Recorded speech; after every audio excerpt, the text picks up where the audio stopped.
se llamaban tierra adentro, la pampa y la cordillera. Después fueron campo afuera, porque las palabras pesan. Con esas cosas empiezan a vaciarnos las ceceras. Ahora sí, en ¿Y vos qué pensás? En Radio Tortuga 92.9, ya estamos presentando al analista político Aurelio Argañarás con su columna de los sábados, que hoy ha titulado El triunfo de Milei y las redes. Bueno, bienvenido, Aurelio. Bien, un gusto estar acá. Bueno, bienvenido. Lástima que no esté Roberto, porque con Roberto tenemos algunas diferencias en la apreciación justamente, de la importancia, no del rol, sino de la importancia de las redes en la política. La diferencia, ¿no es cierto?, que tienen las redes en cuanto a la política, es cierto. Claro, la eficacia que tienen como instrumento digamos, para volcar opinión pública en un determinado sentido. Ajá, sí. Yo no es la primera vez en la radio que hablo de este tema. Escribí además una nota que se llama Los gurúes, los medios, la autocrítica del movimiento popular y las identidades políticas. El que quiera leer la nota completa, bueno, va a encontrar allí un punto de vista, bueno, más elaborado o más... profundizando, ¿no es cierto? ¿Cómo? Un poco más, profundizando un poco sobre el tema. Profundizando esto, pero sobre todo exponiéndolo en los términos más precisos que permite la escritura. Por supuesto. Yo no vengo a la radio a leer como hacen algunos analistas. Algunos analistas. Yo vengo a hablar sin papel. Claro. Y en consecuencia esto tiene el carácter un poco anárquico que tiene la conversación. Por supuesto, sí. Bueno, el tema de ninguna manera se trata de cuestionar, no solamente de cuestionar el papel de los medios, de los cuales las redes son una parte, los medios de comunicación, su capacidad de transmitir y hasta de convencer a sectores de la opinión pública, menos se me ocurriría restarle importancia al hecho de que los medios tradicionalmente, sobre todo la prensa oral y escrita, la televisión, la radio, en la medida, en el caso de la radio podríamos decir, y de la televisión también podríamos decir que en las últimas décadas hemos visto algo que puede definirse como una especie de principio de democratización. Uh-huh. Hay radios y canales de televisión hasta en muy pequeñas localidades. Claro, rescato eso, Aurelio, de vos. No, es que eso tiene un indudable valor democratizador. Porque convengamos que hubo grupos concentrados, por mencionar uno, Clarín, por ejemplo. Claro. Eso tiene una gran importancia democratizadora, como también la tienen las redes. Sí. Las redes no se pueden negar que han democratizado la posibilidad de opinar y de ser escuchado en el ámbito público. Claro. Pero que sí se menciona por allí que esto en las redes da como una democracia de baja intensidad, que no es igual. Pero en realidad el tema, y con esto un poco entro al asunto, Dale, ¿no? Bueno. El tema es que para analizar la capacidad de influencia que puede tener un medio, las redes son un medio, como cualquier otro, un medio de comunicación dentro de la variedad de medios. Para analizar el ejercicio de la capacidad de influir, no Sí. se puede no considerar al supuesto influenciado, Ujú, claro. al receptor del mensaje. Al que está recibiendo el mensaje. Sí, Claro, sí, y el receptor del mensaje no es una persona que exista en el vacío histórico, Ajá, sino alguien al cual hay que situarlo claro, sí, para analizar indudablemente, sí. ¿Qué le pasa? ¿Qué le pasa? Porque eso es fundamental. ¿En qué claro. momento, Sí. cuando hablamos de colectivos, en qué momento del transcurso histórico Sí.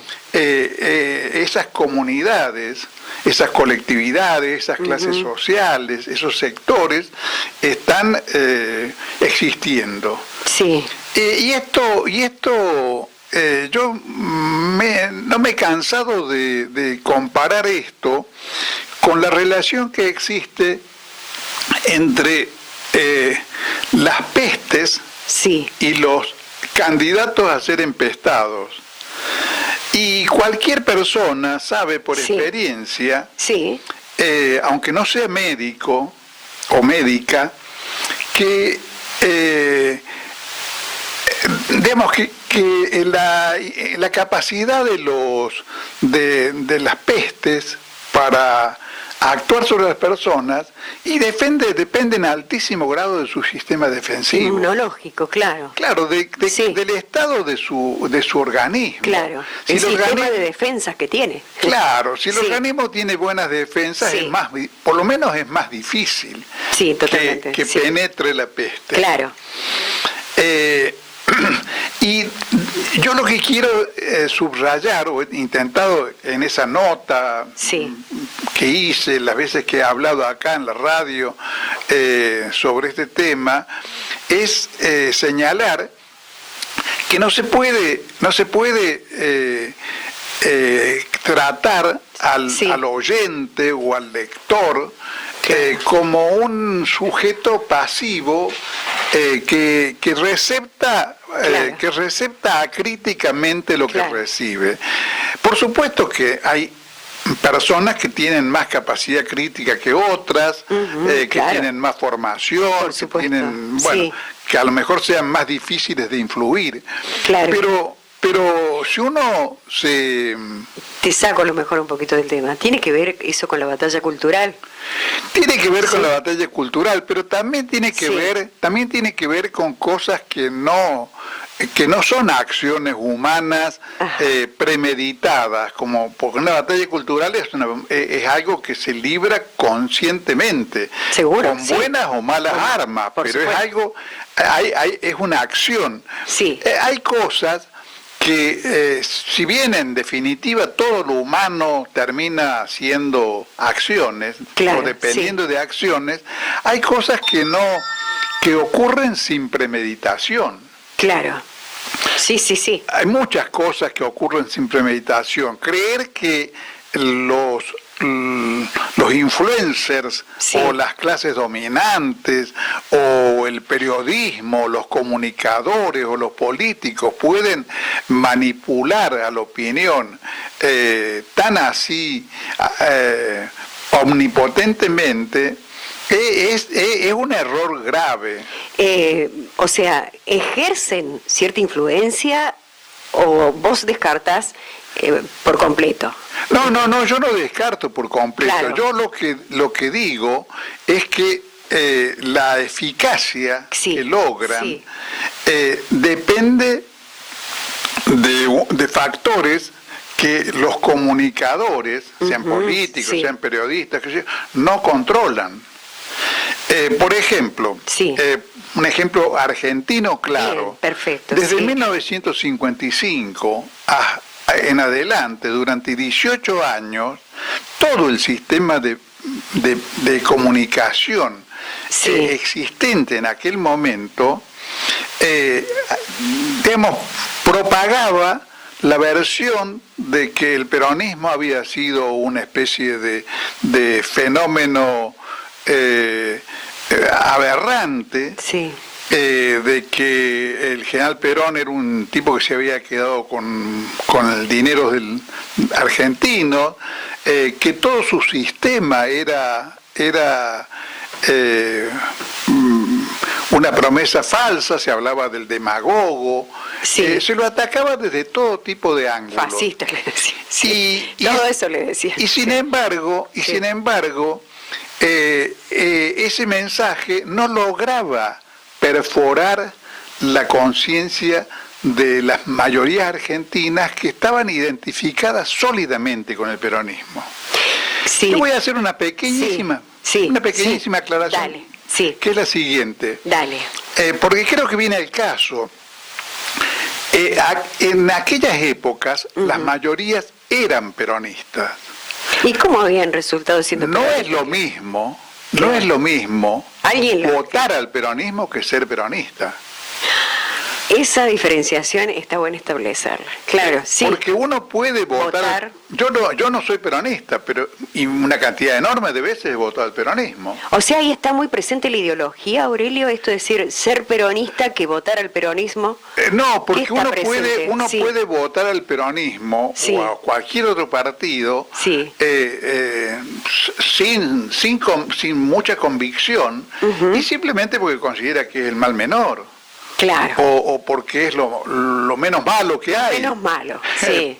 Pero no es lo mismo que ser peronista o ser radical.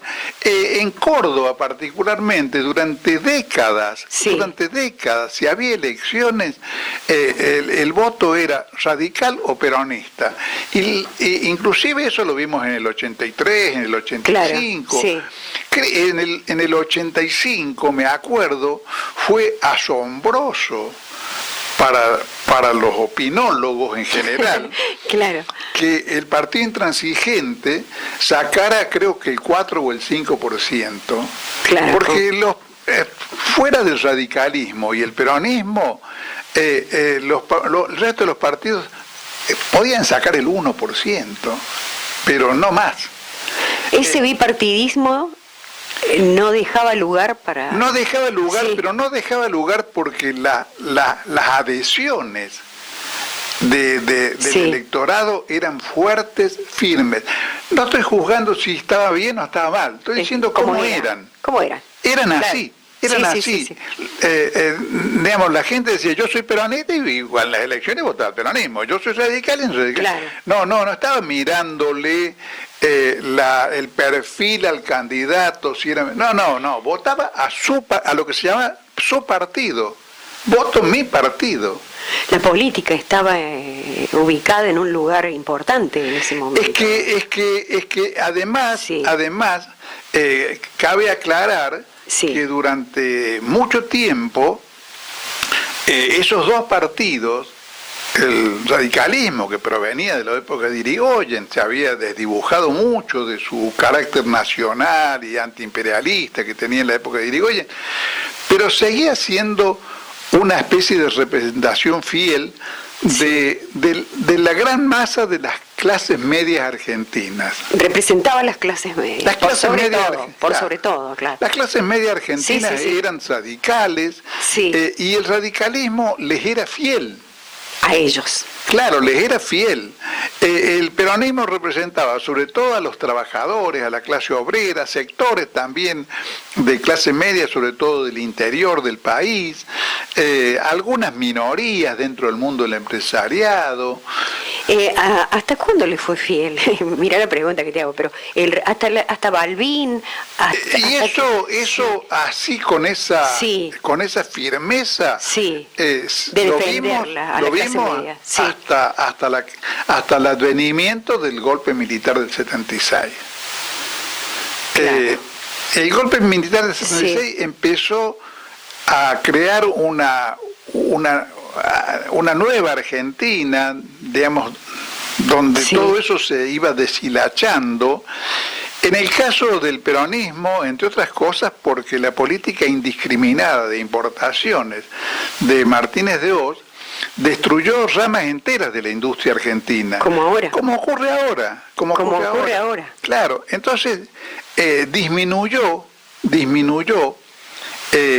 También había otros fenómenos como la automatización que destruyen fuerte trabajo, pero principalmente esa fue la causa que disminuyó, pero gravemente, el peso social de la clase obrera. Qué importante esto, ¿no? Fundamental. Tener claro esto. Fundamental, porque eso no solamente desclasó a una porción muy grande de las clases populares, los transformó en kiosqueros, en verduleros, en cuentapropistas, en gente que vive como puede, en desocupados también, en marginales, que bueno, que pues no es lo mismo ser obrero que ser pobre. No, son dos cosas claro, completamente distintas. Claro. Es posible que los obreros sean pobres, pero no todo pobre es obrero. No, por supuesto, sí. Y esa dispersión de la clase obrera, que era concomitante con la destrucción de la industria nacional. Sí. Un caso completamente emblemático es el de la UOM. La UOM del 73 tenía 800.000 afiliados. Claro. Y en la época de Menem llegó a tener, no sé cuánto tiene ahora, llegó a tener 80.000, o sea, era la época de Lorenzo Miguel, que estaba al frente. La décima parte. Sí. Bueno, entonces... se redujo, perdón, Aurelio, me interesa la cifra, ¿se redujo? Se redujo en el caso de los metalúrgicos a un 10%. ¿A un 10%? Claro, a un 10% de lo que existía en el 73.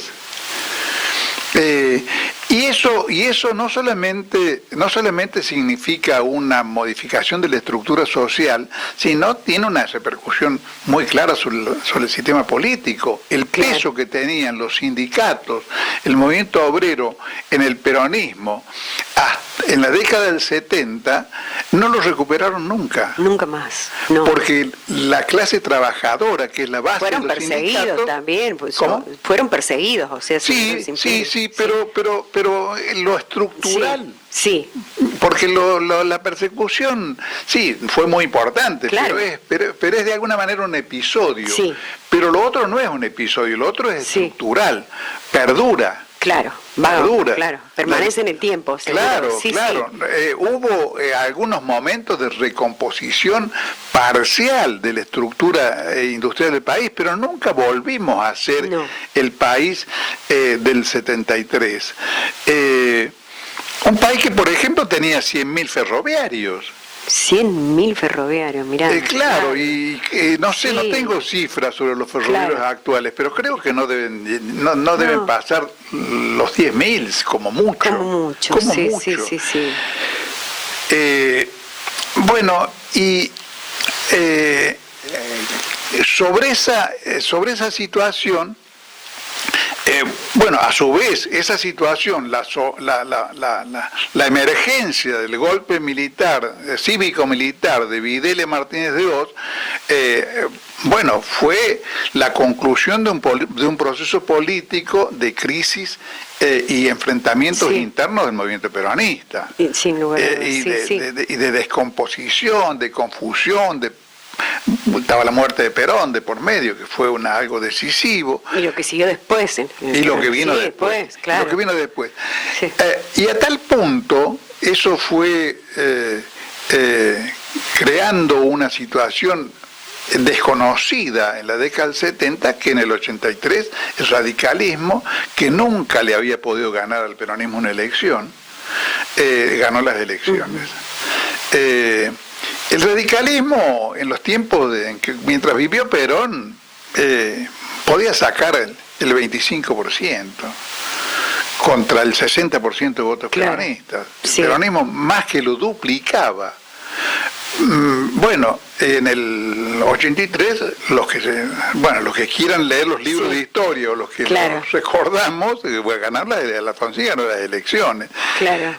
Y el proceso que se vivió después, en líneas generales, nunca reconstruyó la Argentina de la década del 70, de los primeros Claro. años de la década del 70. Nunca más volvió a ser esa No, Argentina. al contrario, Sí. el menemismo profundizó Sí. esa situación con cosas que no había hecho el proceso, como las privatizaciones masivas, que fueron también otro modo, y la apertura económica, que siguieron Claro. destruyendo clase trabajadora. Que vuelve a reiterar, yo soy reiterativa, que es lo que está pasando ahora también. Y ahora Claro. estamos en una especie de tercer ciclo Tercer. de destrucción industrial y social. Tercer ciclo. Ajá. Y sí, es un Sí. tercer ciclo, Sí. que no sabemos exactamente cuánto va a durar. Yo he dicho y creo que finalmente Milei va a ser derrotado, pero también depende de cómo juegue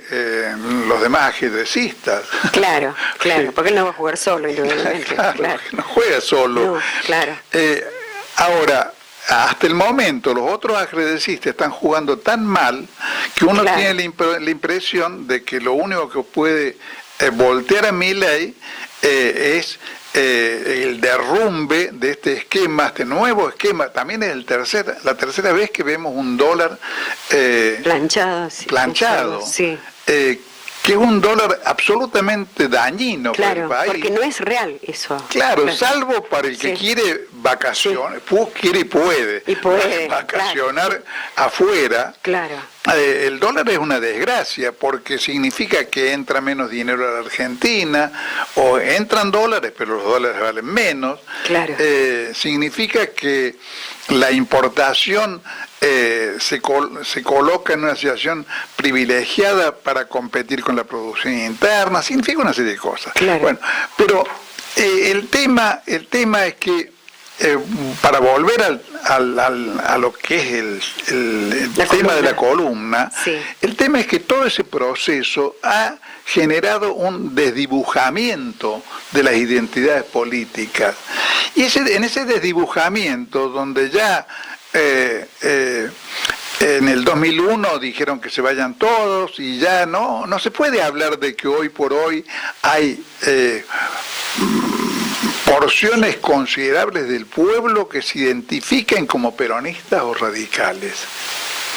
No, hay un electorado flotante, Ujú, sí. donde Sí. predomina la falta de definiciones identitarias, donde además hay una especie de hartazgo generalizado, donde en realidad la mayor parte de los políticos son mal vistos por Sí. la población. Sí.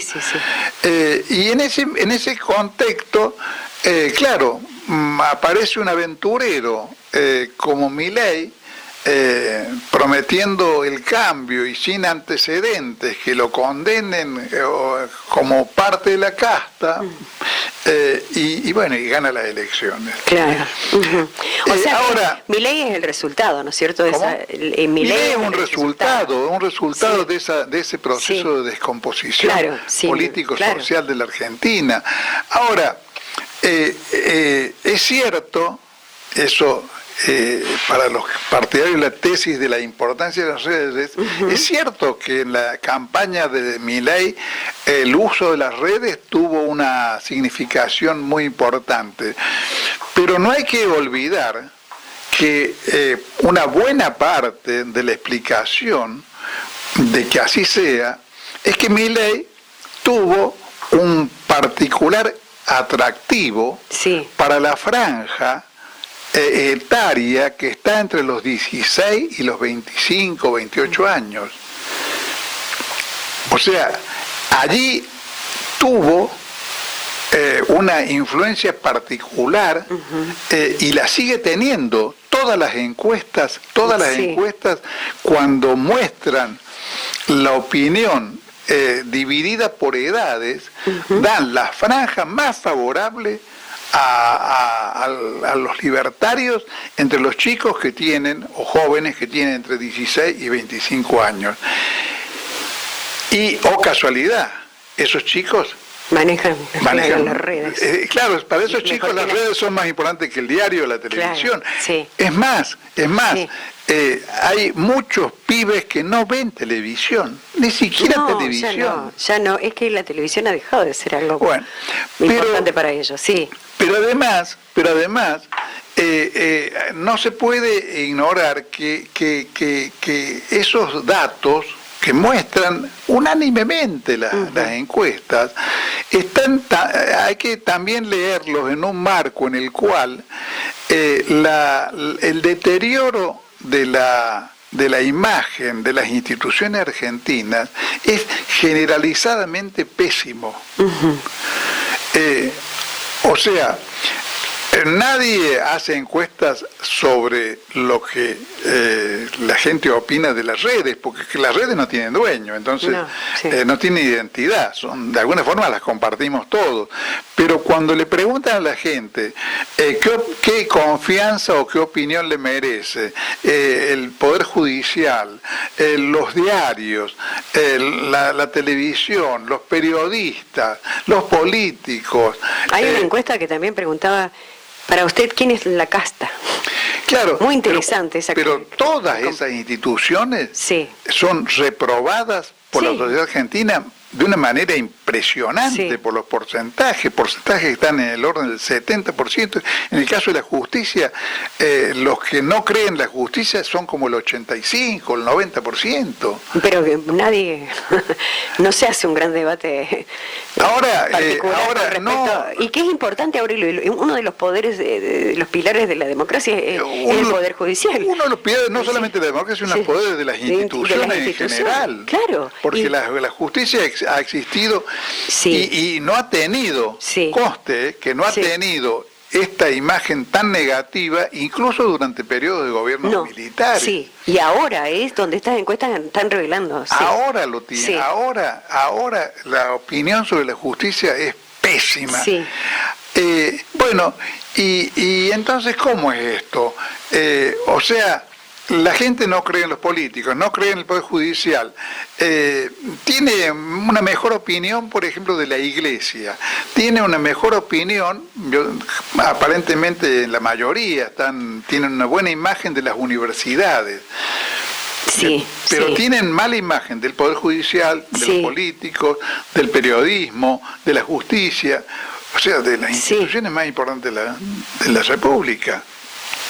Y en ese marco del Congreso. Del Congreso ni hablemos. La opinión que tienen del Parlamento es terrible. Es terrible. Terrible, no, sí es terrible, porque preferiríamos tener un Parlamento prestigioso. Prestigioso, exactamente.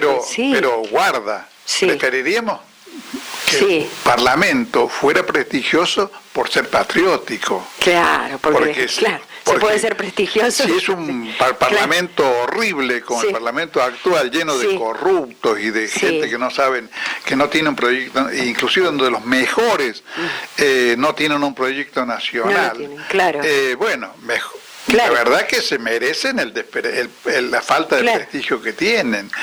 Entonces, en ese marco, es natural que las redes tengan, en la medida en que están más ligadas a lo que sería el mundo de la opinión independiente, porque las redes no tienen dueño. Sí, se arman equipos, como el equipo que tiene Santiago Caputo, de los trolls de Milei. El Gordodán. El Gordodán, claro. Ahora, yo pensando en la columna de hoy, recordaba que a mí me sorprendió el uso que hizo de este mismo tipo de recursos, o sea, lo que se llama la propaganda política posmoderna o la propaganda política dirigida particularmente al público adolescente y juvenil. A mí me sorprendió. Y en ese sentido creo que la propaganda misma no era inferior a la de Milei, la propaganda de Massa. Yo me acuerdo del asombro que me causaba verlo a Massa haciendo en la propaganda de Indiana Jones. No sé si vos te acordás, María. Sí, tengo alguna referencia, sí. Cuando Sí. se enfrentaba a situaciones como las de Indiana Jones, de extremo peligro, Sí. y zafaba, digamos, con una Sí. especie de combinación de viveza y destreza física. Ah, sí. Claro, Sí. era Claro, vaya. emulando a Indiana Jones. Claro. Y frente a eso, que también creo que tenía capacidad de llegada, creo que no se puede sobreestimar el papel que logró cumplir con ese mismos recursos un tipo como Milei, que la verdad que tiene muchas cosas que no lo favorecen, Sí. todas las sospechas que levanta el vínculo con su hermana, Sí. un aspecto que se parece más a Freddy Krueger que a Alain Delon. Qué terrible. Sí, claro, Milei, la verdad que el Sí. pobrecito no le ayuda Nada, el aspecto, digamos, ¿no? Forma parte de ese tipo de seres humanos que si uno los ve de noche se cambia de vereda. Y bueno, y sin embargo obtuvo el triunfo que recordamos y mantiene una imagen que, si bien hoy ya ha bajado del 50%, pero alcanza porcentajes elevadísimos, que creo que solamente no se explican por la destreza y viveza del Gordo Dan. Claro. Y de Santiago Caputo y las redes. Se expresa porque está peleando con enanos Claro, desprestigiados. sí. No hay al frente, ¿no es cierto?, alguien que realmente ejerce una oposición que él respete. De donde podríamos esperar que aparezca una alternativa a Milei, bueno, tenemos al peronismo enfrentado en una interna feroz, desquiciada, con una enorme confusión ideológica que lleva, por ejemplo, a que Cristina plantee cosas increíbles como la apertura de la importación de medicamentos para abaratar el costo de los medicamentos en el mercado interno, cosas que, digamos, Claro, muy extra. que están en contra de toda la tradición del proteccionismo, Claro. del proteccionismo industrial que ha estado vinculado con el peronismo, que forma parte de la esencia del pensamiento nacional. Claro, sí. Entonces, creo que en ese marco hay que considerar el factor redes. Claro, y lo único que yo querría añadir, porque aunque en la Argentina no lo hemos vivido, hay que tener conciencia de que es así, que las redes han tenido y tienen en situaciones que podríamos llamar entre comillas normales, un papel democratizador de la circulación de la información, pero eso en cierto sentido es muy engañoso porque sabemos que las redes pueden ser bloqueadas. Sí. Pueden ser bloqueadas desde el Estado o pueden ser por medidas dictatoriales, ha ocurrido esto en muchos países, o pueden ser bloqueadas por los propios dueños de las redes. Si los dueños de las redes ven... Bueno, le pasó a Donald Trump. Claro.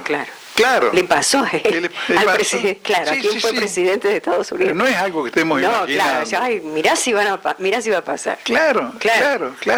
Entonces, bueno, creo que hay que matizar esta cuestión del peso de las redes y pensar que en realidad si somos tan vulnerables a los mensajes erráticos como ha ocurrido en los últimos tiempos, es porque somos los protagonistas de una sociedad que está muy enfermita y tiene muy bajas sus defensas. Sus defensas, indudablemente. Bueno, excelente, Abril. Métase un rato en un bar y escúchelos conversar de huelgas y obreros vagos y no pagan ni su trago si el dueño no quiere fiar. Rodeados de portafolios